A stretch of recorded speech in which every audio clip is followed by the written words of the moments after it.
വാർത്തയിലേക്ക് RRT വാഹനത്തിന്റെ flag off ചടങ്ങ് കൊല്ലങ്കോട് കമ്മ്യൂണിറ്റി ഹാളിൽ നടത്തി. MLAയുടെ പ്രാദേശിക വികസന ഫണ്ട് ഉപയോഗിച്ച് വാങ്ങിയതാണ് വാഹനം. നെന്മാറ വനം ഡിവിഷൻ പരിധിയിൽ മലയോര മേഖലയിലും പുറത്തും ദീർഘകാലമായി നിലനിൽക്കുന്ന വന്യജീവി സംഘർഷം ലഘൂകരിക്കുന്നതിനും വന്യജീവികൾ നാട്ടിലിറങ്ങി കർഷകരുടെയും നാട്ടുകാരുടെയും സ്വൈര്യജീവിതത്തിനുയർത്തുന്ന ഭീഷണിക്ക് പരിഹാരം കാണുന്നതിനും വേണ്ടിയാണ് SDF MLA ഫണ്ട് ഉപയോഗിച്ച് നെന്മാറ RRTക്ക് വേണ്ടി ബൊലേറോ ക്യാമ്പർ വാഹനം വാങ്ങിയത്. P. വാസുദേവ മേനോൻ മെമ്മോറിയൽ കമ്മ്യൂണിറ്റി ഹാളിലാണ് ചടങ്ങ് സംഘടിപ്പിച്ചത്. K. ബാബു MLA വാഹനത്തിന്റെ ഫ്ളാഗ് ഓഫ് ചെയ്തു.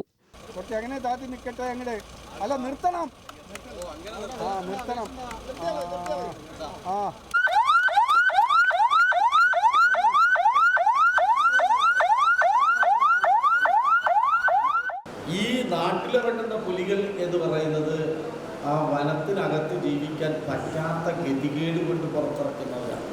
അതിനകത്ത് മിടുക്കന്മാരായ പുലികളും കടുവകളും ഇവറ്റകളെ ആട്ടിച്ചോടിക്കുക. അപ്പോൾ താഴെ ഇറങ്ങി കിട്ടാവുന്ന വല്ല പട്ടിയോ കാടിയോ പിടിച്ച് ജീവിക്കുക എന്നുള്ളതാണ് അവർക്ക്. അതിനിടയിലാണ് നമ്മളെ കാണുമ്പോൾ അതിനൊരു രസം തോന്നി തല്ലാനും അടിക്കാനും കൊല്ലാനും. ഇതാണ് എൻ്റെ വസ്തുത. ആനയ്ക്ക് പിന്നെ ആനത്താരെയാണ്. നാം എന്ത് തന്നെ തടസ്സം സൃഷ്ടിച്ചാലും അവൻ്റെ പൂർവികന്മാർ ഏത് വഴിയാണോ നടന്നു വന്നത് അതുവഴി അവരുടെ ഇന്നത്തെ തലമുറയിൽ വന്നുകൊണ്ടേയിരിക്കുന്നതാണ് പഠനം പറയുന്നത്. അപ്പോൾ ഈ രണ്ട് വരവും നമുക്കാണെങ്കിൽ ഉപജീവനം നടത്തി കാർഷിക മേഖലയിൽ അഭിവൃദ്ധി ഉണ്ടാക്കുന്നത് കൃഷിക്കാർ അവരുടെ ഉന്നമനത്തിന് വേണ്ടി മാത്രമല്ല. അതാണ് എൻ്റെ ഏറ്റവും പ്രാധാന്യം. അത് ഈ നാടിലെ മുഴുവൻ ജനങ്ങൾക്ക് അന്നം കൊടുക്കുന്നവരാണ്. ആ അന്നം കൊടുക്കുന്നവർ വളർത്തിയെടുക്കുന്ന കാർഷിക മേഖലയെ നശിപ്പിക്കുമ്പോൾ അതിൻ്റെ പൂർണ്ണമായ ഉത്തരവാദിത്വം ഏറ്റെടുക്കേണ്ടത് ഏത് ഗവൺമെൻറ്റാണോ ആ ഗവൺമെൻറ്റാണ്.